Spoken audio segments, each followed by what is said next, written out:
दमादम मस्त कलंदर सिद्दीक दा पहला नंबर सिद्दीक दा पहला नंबर सिद्दीक दा पहला ये गलत नहीं पढ़ रहा, इसको रोको मैं। इधर आना मौलवी साहब। जी भाईजान। मौलवी साहब अभी जो आप पढ़ रहे थे ये बिल्कुल गलत पढ़ रहे हो आप। नहीं नहीं, मैं बिल्कुल ठीक पढ़ रहा हूँ, आपको इसमें क्या गलत लग रहा है?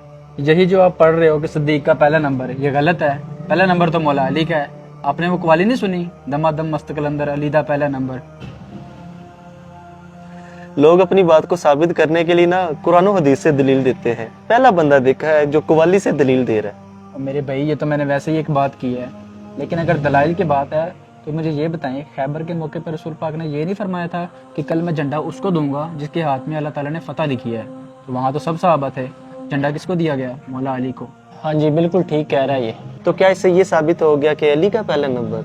मेरे भाई फिर वो हदीस कहाँ जाएगी जो नबी पाक सल्लल्लाहु ताला अलैहि वसल्लम ने फरमाया कि अगर मेरे बाद कोई नबी होता तो वो उमर होता, तो क्या यूं हजरत उमर का पहला नंबर हो गया? नहीं भाई, पहला नंबर सिद्दीक अकबर का है। हर सहाबी की अपनी फजीलत है, और मैं कोई माज़अल्लाह हज़रत अली की शान में कमी नहीं कर रहा, उनका भी बड़ा मकाम है। मैं भी तो यही कह रहा हूँ, हजरत अली शेर खुदा दामाद रसूल हैं, और उनको चौथे नंबर पे रखने से उनकी शान में गुस्ताखी नहीं होगी?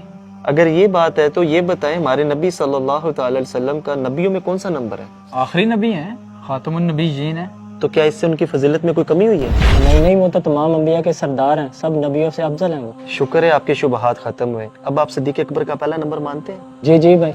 एक मिनट असद है, लेकिन भाईजान वो बागे फिदक वाला मसला, उसके बारे में आप क्या कहेंगे? बीबी को हक क्यों नहीं दिया था उन्होंने? अच्छा, अब मैं समझा। एक बुजुर्ग बिल्कुल ठीक फरमा गए थे, अल्लाह ताला उनके सदके हम पर करम फरमाए। वो फरमाते थे कि पीड़ा होर ते फकियां होर। भाईजान ये जो मसला बयान कर रहे हैं ना, मैं इस पर बहुत ज्यादा दलाइल दे सकता हूँ। क्यों ना अक्ली तरीके से इस मसले का हल निकाल लिया जाए? भाई तमीज से बात करो, ये क्या होता है पीड़ा और तपकियां? और जो जवाब देना तमीज से दो। मेरे भाई इतना गर्म क्यों हो रहे हैं? दे रहा हूँ जवाब आपको। आप कहना ये चाह रहे हैं कि सिद्दीक अकबर रदी अल्लाह ताला अन्हो ने बीबी को उनका हक नहीं दिया? हाँ बिल्कुल, यही तो कह रहा हूँ। कब दिया उन्होंने? अच्छा, नहीं दिया। उसके बाद दौर किसका आया? फारूक आजम रदी अल्लाह ताला अन्हु का। आपने भी नहीं ना दिया? हाँ उन्होंने भी नहीं दिया। उन्होंने भी नहीं दिया। उसके बाद दौर आया उस्मान गनी रदी अल्लाह ताला अन्हु का। उन्होंने भी नहीं ना दिया होगा? तो नहीं दिया ना उन्होंने भी। अच्छा, उन्होंने भी नहीं दिया। उसके बाद दौर आ गया हजरत अली रदी अल्लाह ताला अन्हु का। उन्होंने दिया?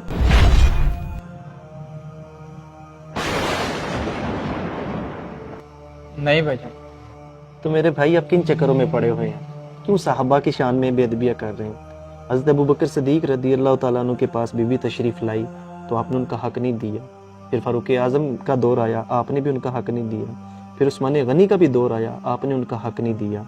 मुझे ये बताएं, इस दौरान मौला अली कहाँ पर थे? क्या आपको उनकी शुजात पर, उनकी बहादुरी पर कोई शक है? क्या आप इस बात को मान सकते हैं कि हज़रत अली रदी अल्लाह ताला अन्हु के सामने कोई नाहक फैसला हो रहा हो तो आप खामोश रहें? नहीं भाई। मेरे भाई सिद्दीक अकबर रदी अल्लाह ताला अन्हु के पास जब बीबी तशरीफ लाई थी तो आपने आगे उन्हें नबी पाक सल्लल्लाहु ताला अलैहि वसल्लम का फरमान सुना दिया था, जिसका खुलासा ये बनता है कि अंबिया और उनके अहले खाना के लिए ये दुनियावी माल नहीं होता, ये दुनियावी ज़मीनें उनके लिए नहीं होती, उनका सब कुछ आखिरत के लिए होता है। इसलिए मौला अली रदी अल्लाह ताला अन्हु खामोश रहे, क्योंकि आपको पता था कि सिद्दीक अकबर रदी अल्लाह ताला अन्हु हक पर है। प्यारे भाई, आपने हमारे सारे शुबहात ख़त्म कर दिए हैं। अब मुझे किसी किस्म का कोई डाउट नहीं है, और आप ठीक कह रहे हैं। इस्लाम ने जिस किसी को जो मुकाम दिया हुआ है हमें वो तस्लीम कर लेना चाहिए, अपनी मनमानियाँ नहीं करनी चाहिए। कुरानी आयात और अहदीस से साबित है कि सिद्दीक अकबर रदी अल्लाह तआला अन्हु अंबिया के बाद कायनात में सबसे अफजल है। रसूलुल्लाह सल्लल्लाहु तआला अलैहि वसल्लम ने फरमाया, मुझ पर जिस किसी का एहसान था मैंने इसका बदला चुका दिया, मगर अबू बकर के मुझ पर इतने एहसानात हैं जिनका बदला अल्लाह पाक रोज़े क़यामत ही अता फरमाएगा। प्यारे दोस्तों, अगर आपको हमारा ये मैसेज पसंद आया इसे शेयर कीजिए और हमारे पेज दानी भाई को ज़रूर फॉलो कर लीजिए। बहुत शुक्रिया।